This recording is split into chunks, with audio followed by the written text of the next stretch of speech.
हम इसकी ये भी दलील दे सकते हैं कि जो फरिश्ते क़याम में हैं वो भी तो सलातो सलाम पढ़ रहे हैं हुज़ूर अलैहिस्सलातो वस्सलाम पे, तो वो भी तो नमाज में हाथ बांध के पढ़ रहे हैं।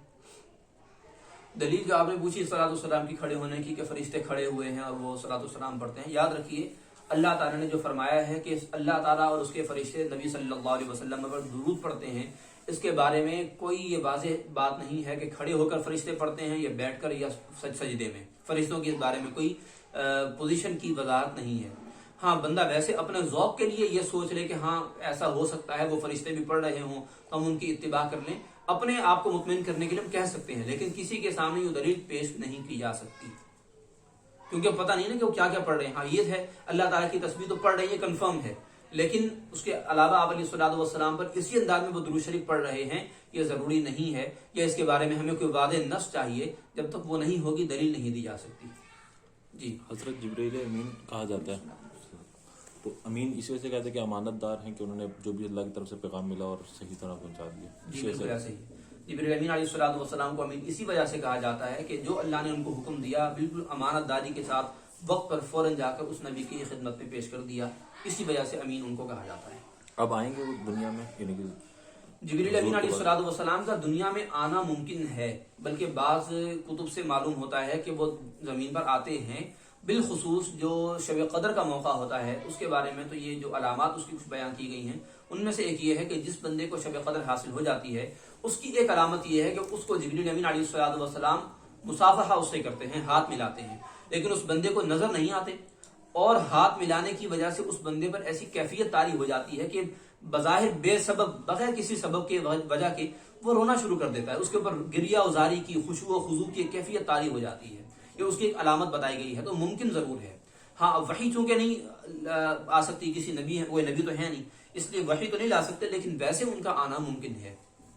जी, मगरिब की नमाज में 3 रकात है, अगर कोई चौथी रकात में भूल से खड़ा हो गया और तो चौथी में खड़ा हो गया फिर उसने वो पूरी की और सजदा साफ करके वो सही हो जाएगी नमाज की, दोबारा पढ़नी पड़ेगी। तीसरी रकत के बाद वो चौथी के लिए खड़ा हो गया मगरिब की नमाज में, नहीं उसको इस तरह नमाज जायज नहीं होगी। अगर सजदा कर लिया तो फिर उसकी नमाज बातिल हो जाएगी, नए सिरे से उसको फर्ज पढ़ना पड़ेंगे। चौथी में पूरा क़याम कर लिया, सब पढ़ लिया, उसको जलसे में याद आया कि नहीं मैंने 4 पढ़ लिए, फिर सजदा साफ जलसे में ना सही मतलब एक रुकू एक सजदा तो वो कर चुका है, अब वो दोनों सजदे कर लिए, अतहियात तशहुद में बैठा हुआ है, हाँ तशहुद में बैठा, उसे याद आया कि अब उसकी नमाज बातिल है, फिर उसको नए सिरे से पढ़ने पड़ेंगे, सजदा साहब से नहीं होगा, सजदा साहब से नहीं होगा। वितर में दुआ कुनूत अगर रह जाए तो सजदा साहब से हो जाएगी या दोबारा पढ़नी पड़ेगी? हाँ, वितर में अगर दुआ कुनूत रह जाए, भूले से रह जाए, तो उसमें सजदा साहब से नमाज पूरी हो जाएगी। जिस तरह आपने कहा कि बातिल है नमाज, जी बातिल है अभी आपने कहा, तो उसमें जब हमें पता चल गया कि बातिल है तो उसको मुकम्मल करना चाहिए या उसमें वहीं पे छोड़ के दोबारा से शुरू कर ले? उसको पूरा कर ले, पूरा करने में हर्ज कोई नहीं है कि 12 वो तस्बीहात पढ़ रहा है, वो उसमें कोई हर्ज की बात नहीं, और जो सूरत वो बता रहे हैं वो तो एंड पर पहुंचा हुआ है, सलाम फिरना वैसे ही उसने, तो वो नमाज के तरीके पर सलाम फेर दे, कोई हर्ज की बात नहीं। जी, आजकल बैलेंस वगैरह जमा कराते हैं मोबाइल में, कहते हैं अकाउंट खोलते हैं कि मोबाइल जी जी 1000 रुपया रखो तो 50 मिनट देते हैं वो एक्स्ट्रा हर 1000 पे। असल में क्या कहेंगे? ये जो इस तरह के मामला हैं जिसमें कैशबैक मिलता है या बैलेंस मिल जाता है इस तरह के अकाउंट्स में, मोबाइल अकाउंट्स में, इसके बारे में मामला काफ़ी मतलब गिडमिड है, काफ़ी इसमें के अंदर बेचैनी है कि बहुत सारी बातें वाज़ेह नहीं है, तो उलमा ने एहतियातन मना ही किया है कि इसमें सूद का शुबा है, लिहाजा इससे बचा ही जाए तो अच्छा है, इसको इस्तेमाल ना किया जाए तो अच्छा है। लेकिन अगर कोई कर लेता है तो चूंकि वैसे ही उलमा में अभी तक इसके बारे में वाज़ेह सूरत हाल आई ही नहीं है, इसलिए अगर कोई इस्तेमाल कर लेता है तो वो इंदा शरा ऐसा उसके ऊपर गिरफ्त नहीं होगी, गुनाह नहीं होगा, लेकिन बचना बेहतर है। जी, इंश्योरेंस में चली जाती है। जी। इसी तरह अगर रकात में फातिहा के बाद किरात रह जाए और रुकू में चले जाए, फिर रुकू में याद आ जाए तो लौटना है ना दोबारा। जी, ये पूछना चाह रहे हैं भाई ने सवाल किया है। असल ये जो मसला उन्होंने पूछा है, सवाल किया है, इस मसले के अंदर भी 2 तरह की आराम मौजूद हैं, और उसमें बेहतर यही है कि वो वापस पलट कर किरत करे, फिर रुकू करके नमाज पूरी कर ले। लेकिन ये सूरत के जो ये वाली सूरत वो नहीं, ये सूरत के वो वापस ना पलटे बल्कि आगे पूरी नमाज करके सजदा साहब कर ले, ये भी जायज़ है, ये सूरत भी जायज़ है। अब इसके अंदर 2 तरह की आरा है, इसलिए आपको हम अर्ज कर रहे हैं। वापसी कब तक आ सकता है इस पर? वापस यानी कि आगे निकल गया फिर उसको वापस आने की हाजत ही नहीं है। यानी कि अगर रुकू में है रुकू से वापस आना चाहिए या रुकू से आगे जो चला जाए? नहीं, आगे निकल जाए वो, कोई हरज की बात अगर नहीं। फर्ज है, फर्ज वाजिब तो ऊपर होगा, अगर वाजिब अदा कर दिए फिर फर्ज की तरफ लौटेगा, फर्ज की तरफ चला गया, सजदा कर दिया, हाँ जी, फिर वो वाजिब की तरफ तो नहीं हम पीछे वापस ना आए, वो फर्ज से वाजिब की तरफ वो ना आए, बल्कि वो आगे अपनी नमाज को पूरा करे। किरत तो फर्ज होती है, किरत फर्ज है, लेकिन ये सूरत मिलाना अलग है, ये वाजिब है। मुतलक किरत फर्ज है, मुतलक के बाद सूरत वाजिब है। फातिहा खुद अलग से यानी मुतय्यन फातिहा ये भी वाजिब है।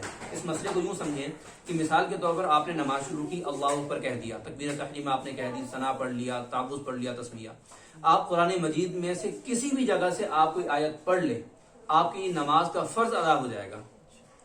आपको नमाज ये नहीं कहा जाएगा कि जब आपने फर्ज ही अदा नहीं किया और आपको फर्ज का गुनाह मिले, ऐसा नहीं होगा। लेकिन नमाज के अंदर सूरह फातिहा बिलखुसूस पढ़ना ये भी वाजिब है, और फिर सूरह फातिहा के बाद कोई सूरत मिलाना या कोई और 3 आयत, छोटी आयत या एक बड़ी आयत अलग से पढ़ना पूरे कुरान मजीद में कहीं से भी, ये अलग से वाजिब है। और वाजिब का हुक्म ये होता है कि अगर आप उसको पढ़ेंगे, अदा करेंगे, तो आपकी नमाज मुकम्मल अदा हो जाएगी। अगर आप वो नहीं पढ़ते तो आपकी नमाज अधूरी होगी और आपको नए सिरे से पढ़ना लाजिम होगा। वाजिब का ये तसव्वुर है। और फर्ज जो 1-2 आयत पढ़ना, कहीं से भी आप कुरान मजीद में से पढ़ लें, सूरह फातिहा ना पढ़ें, वो मुतलक किरात कहलाएगा, यानी सिर्फ किरात करना, कुरान मजीद पढ़ना, ये किरात कहलाएगा। तो ये इसका फर्क है। सूरह फातिहा बिलखुसूस मुतय्यन करके पढ़ना ये वाजिब है। जैसे मैंने कहा रुकू में याद आ जाता है तो जी। जब वापसी पलट आए ना, वापस पलट ना आए, उसकी वजह यह है कि रुकू वाजिब फर्ज है, और जो सूरत मिलानी थी नहीं मिला है, वो सूरत खुद वाजिब है, मिलाना वाजिब है। तो फर्ज से वाजिब की तरफ ना आए, जो उलमा की एक राय जो आपके सामने हमने अर्ज की है। तो ताउज़ जो है ये हर रकात में पढ़ना चाहिए सूरह हम से पहले या पहली से इसमें आना? ताबुज़ जो है बुनियादी तौर पर सुन्नत है हर रकत के अंदर, पहली रकत के अंदर भी। पहली रकत में पढ़ना ये ज्यादा अच्छा है। अगली रकत में ताबुज़ पढ़ना बाकायदा किताबों में लिखा नहीं है, सिर्फ तस्मिया लिखा है, यानी बिस्मिल्लाह शरीफ पढ़ना। बिस्मिल्लाह पढ़ना तो सुन्नत लिखा गया है, लेकिन ताबुज़ बाकायदा सुन्नत के तौर पर दूसरी रकत में नहीं लिखा गया, बल्कि दूसरी रकत में अगर कोई पढ़ता है तो मुस्तहब के दर्जे में है। सुन्नत बिस्मिल्लाह होगी अगली रकत में। अभी जैसे आजकल ये कह रहे हैं कि भी अगर आपके पास टाइम की शॉर्टेज है, आप नमाज की नियत करके सुभान अल्लाह 3 दफा कह के रुकू में चले जाओ, वो तीसरी और चौथी रकत में। जी जी, ये वाला तरीका बिल्कुल है, लेकिन वो तीसरी चौथी रकत के लिए है। सही है ये। तरीका सही है। 3 मरतबा सुभान अल्लाह कह रहे हैं या उतनी मिकदार खामोश खड़े रहें और फौरन आप रुकू में चले जाएं, नमाज हो जाती है। लेकिन तीसरी और चौथी रकत में फर्ज की, ये भी याद रखें, सिर्फ फर्ज की बात है ये। वित्र में सुन्नत मुअक्कदा गैर मुअक्कदा जो 4-4 रकात वाली, उनके अंदर ऐसा नहीं होगा। अगर दुआ कनूत वाजिब, क्या अगर किसी को ना आती हो वो कोई और दुआ भी पढ़ सकता है। ये दुआ कुनूत अगर किसी को याद नहीं है तो फिर वो कोई और दुआ पढ़ सकता है और उससे उसकी नमाज हो जाएगी, लेकिन वो सजदा साहब लाजमी करे। जी, अब इमाम साहब रुकू में है, मुक्तदी पीछे आता है, तो वो रुकू में जाता है, तो कितनी वो तस्बीह पड़ेगा, 2 रकात के साथ मिल जाएगी? या इमाम साहब रुकू में हो, पीछे से मुक्तदी आ जाए, रुकू में शामिल हो जाए, तो कितनी मिकदार जरूरी है रुकू के लिए। इमाम के साथ उस कैफियत में शामिल हो गया तो उसका रुकू अदा हो गया, चाहे वो एक मरतबा भी सुब्हान रब्बियल अज़ीम ना पढ़ पाए, रुकू की कैफियत उसकी मैच कर गई इमाम के साथ, बराबर हो गया, तो उसका रुकू अदा हो जाएगा, रकत में शामिल हो जाएगा। अच्छा, अगर बंदा तहियात में बैठे सिर्फ तहियात ही पढ़े, मतलब तहियात पढ़ी, इमाम साहब ने सलाम भेज दिया, आगे नहीं पढ़ी, दुरूद शरीफ भी नहीं पढ़ा, तो क्या सलाम? दुरूद शरीफ अगर नहीं पढ़ा, माफ कीजिएगा, तहियात अगर पूरी नहीं कर सका, सलाम फिर गया, तो तहियात फौरी मुकम्मल करे और फिर सलाम फेरे। तहियात पूरी पढ़ने से पहले ना फेरे। अभी आपने फरमाया कि हज़रत इस्राईल अलैहिस्सलाम हज़रत मूसा अलैहिस्सलाम के सामने पेश हुए, अल्लाह ने मुझे हुक्म दिया कि आपकी जान निकालनी है, तो पहले ये इंसानी रूप में आते थे? जी, पहले नहीं, कई मरतबा ऐसा होता है कि इंसानी रूप में आ रहे होते हैं, और इस तरह के वाक़यात उनके और भी मंकूल हैं। हज़रत सुलेमान अलैहिस्सलाम के भी दरबार में उनके एक वाक़या बड़ा मशहूर है, फिर किसी मौके पर करेंगे इंशाअल्लाह। ठीक है जी, इंश्योरेंस के बारे में जी, इंश्योरेंस करवानी चाहिए कि नहीं करवानी चाहिए? नहीं, इंश्योरेंस से बचना चाहिए। इंश्योरेंस जो हमारे मुरव्वज है ना, उसके लेकिन उसका जो दूसरा रुख आप भी बता रहे हैं, ये तकाफुल के नाम से, तकाफुल के नाम से, उसके अंदर ये है कि उसमें आपकी रकम सेव होती है और आपको मिलती ही मिलती है। लेकिन जो इंश्योरेंस है उसके अंदर अक्सर सूरतें ऐसी हैं कि उसमें आपकी रकम डूब जाती है। उसके अंदर एक सूरत है कि आप अगर आपने जो जितनी मुद्दत के लिए पैसा रखवाया है और उतनी मुद्दत तक आप जिंदा हैं और पैसे मिलने की शर्त उसके अंदर रखी गई है कि इतने मुद्दत के बाद आपको पैसे मिलेंगे, तो फिर तो ठीक है। लेकिन इंसान की जान की कौन जमानत दे के वो पॉलिसी है, वो जिंदा वाली भी है और हाँ जी, मरने तो वाली भी जिसमें यकीनी तौर पर रकम मिलना है तब तो ठीक है, लेकिन जिसके अंदर यकीन नहीं है, यानी कि उसके अंदर कोई चांस नहीं, पता नहीं क्या सूरत हाल हो और पैसा उसमें डूबने का खतरा हो, जहाँ खतरा आ जाए वहाँ शरीयत मना कर देती है, नुकसान का अंदेशा जहाँ वहाँ शरीयत मना करती है। साथ प्रॉफिट भी देंगे कौन? जो पैसे वापस नहीं, वो पूरा पैसा है, वो तो पूरा का पूरा प्रॉफिट है, अलग से उन्होंने क्या लेना है सूद में आ गया। उनके लिए। हमारे लिए कि हमें असल रकम मिलेगी कि जो हम डिपॉजिट करवा रहे हैं वहां पर, हमें तो वही रकम मिलनी है ना, लेकिन वो हमारा अपना हक है और वो लोग उसके ऊपर कुछ ना कुछ चार्ज करते हैं कि जी हम आपको वो जो है सर्विस प्रोवाइड कर रहे हैं। लेकिन इन केस आप जो है वो किसी बंदे की डेथ हो जाती है और उसका पैसा वहां डूब गया, अब वो पैसा किसको देंगे? उसके अगर वो रसा को नहीं देते, खुद रखते हैं, तो ये सारा गलत है, उनके लिए हराम है, इनके वो रसा को मिलना चाहिए। तो ये आमतौर पर नहीं होता, पैसा डूबने का जहाँ खतरा हो तो वहां पर शरीयत मना करती है।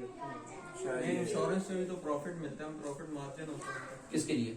इंश्योरेंस जो लोग करवाते हैं, इंश्योरेंस करवाते हैं प्रॉफिट मार्जिन ही तो गलत है।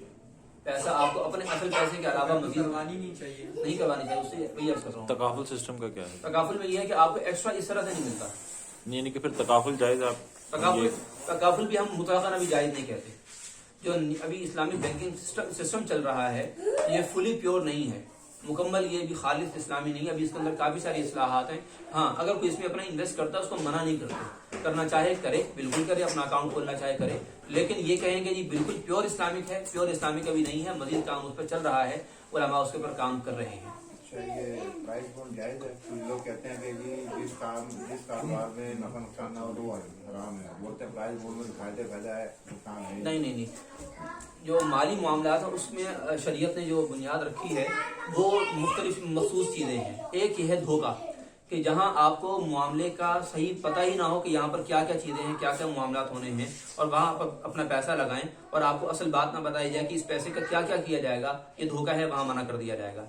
फिर जहां पर आपके इन्वेस्टमेंट के काम के अंदर आपको झगड़े का खतरा हो कि यहाँ पर मामला खराब हो सकता है, झगड़ा हो सकता है, तो वहां पर शरीयत मना करती है। फिर ये होता है कि आप किसी को उधार देते हैं, किसी के पास पैसे रखवाते हैं और आप उस पैसे के ऊपर उस पैसे के अलावा मजीद पैसा लेते हैं, तो ये भी मना है, जिसको सूद कहा जाता है। यानी कर्जे पर पैसा वसूल करना, उधार पर पैसा वसूल करना अलग से, ये सूद कहलाता है। ये 3 तरह के खास बुनियादी पॉइंट्स हैं माली मामलात में कि जिनको शरीयत इस तरह के इन्वेस्टमेंट को मना करती है। इसके अलावा कि जी जहाँ नफा नहीं है, नुकसान नहीं, ऐसा कुछ नहीं है। तो प्राइस बॉन्ड जो है बिल्कुल जायज है, और उसकी वजह यह है कि ये हुकूमत की तरफ से है। हुकूमत ने हमें इसकी गारंटी दी हुई है कि जी आपको ये पैसे इतने मिलेंगे, कुछ भी हो वो हुकूमत की जिम्मेदारी है, चाहे वो पैसा डूब भी जाए तो वो हुकूमत देने की पाबंद होगी। जो उसमें इनाम निकल रहा है वो इनाम भी वही है ना, इनाम भी हुकूमत ही प्रोवाइड कर रही है आपको, और उसके अंदर आपकी असल रकम डूबती नहीं है। आपने अगर 100 रुपए का प्राइस बॉन्ड लिया हुआ है, आपके पास रसीद मौजूद है प्राइस बॉन्ड की शक्ल में, अगर आपका इनाम नहीं निकलता कोई बात नहीं, आप वो जाकर अपने असल कैश करवा सकते हैं। तो ये मसला तो तब हो कि जब असल रकम भी डूब रही हो, ये शर्त है उसके अंदर। जब असल रकम ना डूबे तो फिर प्राइस बॉन्ड जायज हो जाता है। एक प्राइस बॉन्ड गवर्नमेंट ये पैसा किस लिए इस्तेमाल करती है जो प्राइस बॉन्ड लेती है? हमें क्या मालूम किस काम में इस्तेमाल हो रहा है? जो गवर्नमेंट आमतौर पर प्राइस बॉन्ड का इस्तेमाल करती है वहाँ सूदी कारोबार नहीं होता। उसकी वजह यह है कि हुकूमत खुद बैंकों से कर्जे लेती है, हुकूमत ने आगे किसी को कर्जे पे नहीं देना। हमारे यहाँ तो खैर अल्लाह की पनाह के यही मामला है, खुद कर्जे पर पैसे हुकूमत ले रही होती है बाहर वालों से, लेकिन हुकूमत खुद किसी को कर्जों पे दे। अभी हमारी हुकूमत इतनी स्ट्रांग नहीं है खास तौर पर, तो ये दीगर कामों में लगाती है, अपने प्रोजेक्ट्स पे लगाती है और दीगर अपने मददात में लगाती है। फिर जब उनको वहां से इनकम होती है, प्रॉफिट वो सूद द्वारा नहीं मिलता, इनकम होती है, फिर उसके अंदर से वो अपने हिसाब से आगे शेयर जो वो तकसीम करती है। स्टेट लाइफ भी तो यही करती है। स्टेट लाइफ इंश्योरेंस है, स्टेट लाइफ इंश्योरेंस में वो भी तो इन्वेस्ट करती है, वो सूदी कारोबार करती है, लेकिन वो हुकूमत नहीं है, वो बिल्डिंगें बनाती है जहाँ वो हुकूमत नहीं है। अच्छा, वो हुकूमत नहीं है। ये बैंक्स के भी ऐसे हाल है जिनको प्रोविंशियल बैंक कहते हैं हमारे यहाँ, जो हमारे यहाँ आम बैंक चलते हैं, इनका भी ये मामला है कि ये बिल्डिंग भी तामीर करवाते हैं, कारोबार भी करते हैं और सूदी कर्जे भी देते हैं, और इनका ज्यादा काम सूदी कर्जों का है। गाड़ियाँ वाड़ियाँ लें तो मतलब वो हम तो दे रहे हैं। कौन? बैंक से गाड़ियाँ जो लेते हैं, बैंक से गाड़ी लेते हैं, उसमें क्या करते हैं? मतलब प्रॉफिट उनका मतलब सूदी अंदाज में लेते हैं, नहीं, एक फिक्स कर लेते हैं हम फिक्स करने के बाद वो सूद देते हैं, एक्स्ट्रा पैसा देते अब मिजान भी तो देता है, मिजान है, अलबरका भी है, इस्लामिक है। उनके अंदर तरीके में फर्क है। वो ये करते हैं कि आप अपनी पसंद की गाड़ी उनको बता दें कि मैंने गाड़ी लेनी है, फुलां गाड़ी लेनी है और उसकी इतनी वैल्यू है, मार्केट में इतने की मिल रही है, चाहे नई हो कि पुरानी हो, आमतौर पर नहीं लेते हैं वो लोग। इतने रुपए की गाड़ी है, वो कहते हैं आप वहां जाकर उनसे हमारे बिहाफ पर गाड़ी ले लें और उसकी जो पेमेंट होगी वो हम उनको करेंगे, और वो पेमेंट उनको करने के बाद कहते हैं कि चूंकि गाड़ी अब हमारी मिल्कियत है, آپ اس کی قسطیں بھرتے رہیں اور آپ کو ہم اتنے کی بیچیں گے. وہ قیمت قسطوں میں ہوتی ہے. مثال کے طور پر 10 لاکھ کی گاڑی مارکیٹ میں ہے تو بینک ان کو 12 لاکھ کی بیچے گا. عوام کو فائدہ یہ ہوگا کہ قسطوں میں پیسہ بھرنا پڑے گا. صرف یہ فرق ہے انسٹالمنٹ میں. اسلامک بینکنگ جو ہے نا جی کچھ میں نے عسکری میں پتہ کیا تھا تو عسکری جو ہے وہ یہی کر رہے ہیں کہ ڈاؤن پیمنٹ دے کے ڈاؤن پیمنٹ ہی جمع کرتے ہیں, جمع کروا رہے ہیں آگے شو روم والے کو. ٹھیک ہے. اور باقی جیسے جیسے ہم قسطیں بینک کو دیں گے بینک آگے دیتا جائے گا. تو یہ تو جائز نہیں آئے گا. نہیں یہ جائز ہے, یہ جائز ہے. اس کی وجہ یہ ہے کہ انہوں نے ان سے اپنا الگ معاہدہ کیا ہوا ہے. کسٹمر سے, بینک نے کسٹمر سے الگ معاہدہ کیا ہوا ہے کہ جی ہم آپ کو, یعنی مثال کے طور پر میں نے آپ سے گاڑی خریدی, آپ شو روم والے ہیں, میں بینک والا ہوں, تو میں نے آپ سے اپنا ایک الگ کانٹریکٹ کیا کہ جی میں آپ سے 10 لاکھ روپے کی گاڑی لے رہا ہوں, اور میرا کسٹمر جو ہے میں اس سے کہوں گا کہ جی آپ مجھے اتنے پیسے دیں گے ڈاؤن پیمنٹ, میں آگے آپ کی گاڑی آپ کو نکلوا دوں گا. وہ گاڑی میں نے آپ سے لے لی میں نے اور اپنے کسٹمر کو میں نے دے دی. اب اس کے بعد آپ کا میرا الگ معاملہ ہے اور میرا اور کسٹمر کا الگ معاملہ ہے. اس طرح یہ نا یہ صورتحال کے اندر فرق آ جاتا ہے. یہ جو اچانک دکانیں کھلی ہوئی ہیں جس طرح بائکیں وغیرہ آئے گا ان کی شرائط الگ الگ ہوتی ہے. شرائط دیکھنا پڑے گا. ہر یہ جو بائکس والے کھلے ہوتے ہیں یا شو روم والے کھلے ہوتے ہیں آسان افسار پر, ان کی شرائط لسٹ دیکھنی پڑے گی. اس کے اندر کوئی ایسی چیز ہوگی تو منع کیا جائے گا, پہلے دیکھنی پڑے گی, ایسے بیان نہیں کیا جا سکتا. پرائز بانڈ میں ایک ایسے بھی آتے ہیں کہ جس میں 100 روپے کا ہے تو آپ جب ریٹرن کرواتے ہیں تو 99 روپے ملتے ہیں. اس طرح کا بھی ایک پرائز بانڈ تھا. ہاں یہ سودی انداز تھا. یہ سودی اگر اس انداز سے ہے جیسا آپ بتا رہے ہیں تو یہ سودی انداز ہے کہ پرائز بانڈ 100 روپے کا تو 99 روپے ملیں گے واپس کروانے پر. اس طرح جائز نہیں تھا. ٹھیک ہے جی, ہمارے یہ